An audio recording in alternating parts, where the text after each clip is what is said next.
Hey guys, in this video here, I'm going to show you how we're going to reflect any function over the x-axis. So basically flip it over the x-axis. So in this example, I'm going to take a parent function 4 raised to the x. So this is just saying that whatever power or value x is, we're going to raise 4 to that power. So if x was, say, 2, then we would have 4 squared, 4 times 4, and get out 16, right?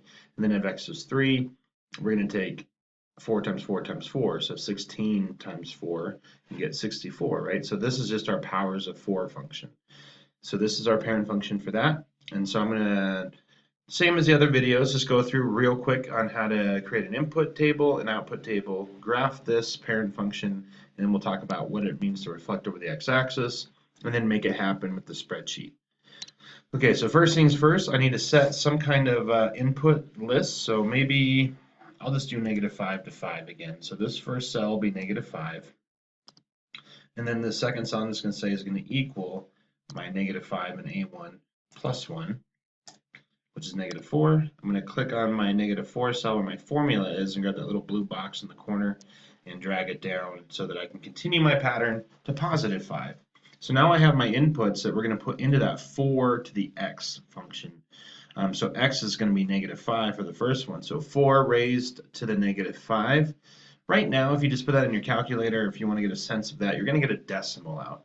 We will talk in the future about what's happening when you take a number raised to a negative power and explain what that is. But for right now, our outputs are going to just be equal to 4 raised to these powers. So I'm just going to click on A1 and I get some decimal, which if I change my rounding,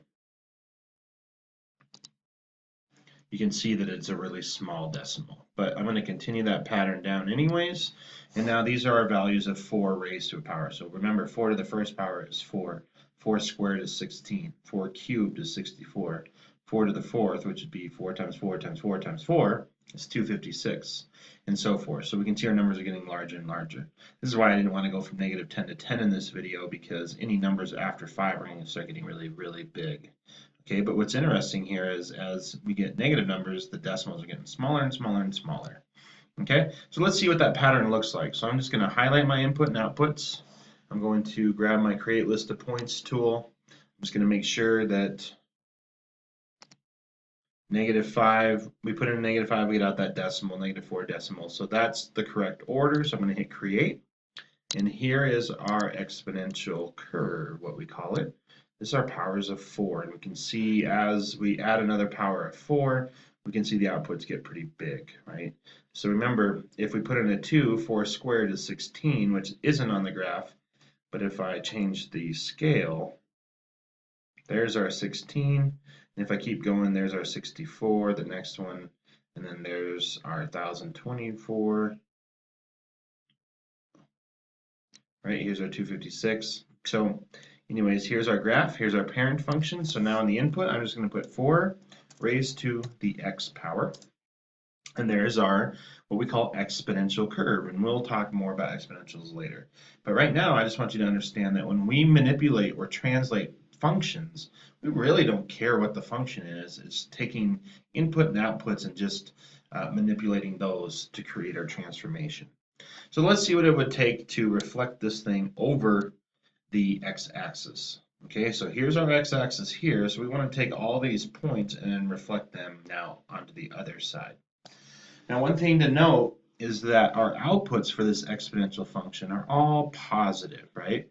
These are our outputs here. So like if we had 4 to the fourth, we get out that 256. It's a positive 256. But if I reflect that over the x-axis, the x-coordinate actually is not going to change. Remember, when we reflect, we stay perpendicular to the line of reflection. Therefore, we stay on this x equals 4 line.